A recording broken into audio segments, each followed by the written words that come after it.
जंगल के रास्ते पर दो जिंदगियां आमने सामने थीं। एक तरफ रमेश था, जिसकी सफलता की चमक चोरी और लालच से बनी थी, और दूसरी तरफ मोहन, जिसकी ईमानदारी ने उसे थका तो दिया था पर झुकाया नहीं था। रमेश को देखते ही मोहन ने अपनी फटी चादर सही की, पर रमेश की नजरों में छिपे तानों से वो खुद को नहीं बचा सका। अरे ओ मोहन भाई, कहाँ चले सुबह सुबह अपनी इस बूढ़ी कुल्हाड़ी को लेकर? फिर वही सूखी टहनियां ढूंढने? मरे हुए पेड़ तो अब शमशान में भी नहीं मिलते, तुम अब भी जंगल में उन्हें खोज रहे हो। राम राम रमेश भाई, बस कर्म कर रहा हूं, नसीब में जो होगा मिल जाएगा। नसीब? अरे भाई, नसीब हाथों की लकीरों में नहीं, कुल्हाड़ी की धार में होता है। देखो मेरी गाड़ी ताजी लकड़ियों से लदी है, शहर पहुंचते ही गड्डियां हाथ में होंगी, और तुम्हारी हड्डियों की गिनती दूर से हो रही है। सुना है कल मंडी से खाली हाथ लौटे थे, बच्चों ने कल भी पानी पीकर रात काटी होगी। मोहन, आंखों में हल्की नमी पर आवाज में सख्ती। मेरे बच्चे क्या खाकर सोए, ये मेरी और मेरे रब की बात है रमेश, पर कम से कम उन्हें ये तो पता है कि उनका बाप किसी के हक की लकड़ी काटकर घर नहीं लाता। रात को जब मैं सोता हूँ तो मुझे परिंदों के उजड़े घोंसलों की चीखें सुनाई नहीं देती। रमेश ताने मारते हुए।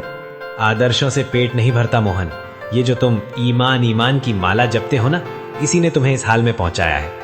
तुम्हारी विमला बेचारी फटी साड़ी सिल सिल कर थक गई है, और तुम यहाँ जंगलों में भूत बनकर घूम रहे हो। लोग तुम्हें ईमानदार नहीं, मूर्ख कहते हैं। थोड़ा दिमाग चलाओ, मेरी तरह हरे पेड़ काटो, 2 दिन में घर की छत बदल जाएगी। वरना याद रखना, भूखे पेट वाले की शराफत को दुनिया कायरता कहती है। शायद तुम सही कहते हो रमेश, दुनिया के लिए मैं मूर्ख हूं, पर जिस दिन मैं अपनी भूख मिटाने के लिए हरे पेड़ काटने लगा, उस दिन मुझ में और तुम में क्या फर्क रह जाएगा? तुम्हारी तिजोरी भर रही है, पर तुम्हारी रूह खाली होती जा रही है। मेरी कुल्हाड़ी सिर्फ लकड़ी काटती है, किसी की दुआएं या किसी जीव का घर नहीं। तू अपनी गड्डियां गिन, मैं अपना सुकून ढूंढता हूं। जाओ जाओ, ये सुकून तुम्हें ले डूबेगा। शाम को जब खाली हाथ लौटोगे और नन्नू को रोते देखोगे, तब पूछना अपने इस सुकून से कि उसकी कीमत क्या है। फकीर ही रहोगे तुम मोहन, फकीर ही मरोगे।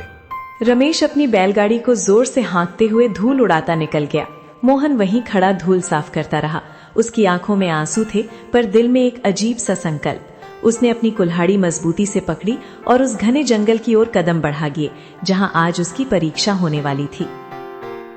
सूरज अभी ठीक से उगा भी नहीं था कि मोहन की कुल्हाड़ी की ठक ठक जंगल की सन्नाटे को चीरने लगी।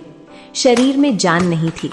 कल रात सिर्फ आधा गिलास पानी पीकर सोया था, पर हाथों में बच्चों के भूखे चेहरों की याद ने बिजली भर दी थी।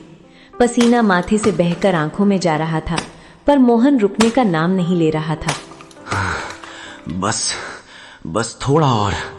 आज अगर ये गट्ठर बड़ा होगा तो शहर की मंडी में अच्छे दाम मिलेंगे। नन्नू के लिए आज सूजी ले जाऊंगा।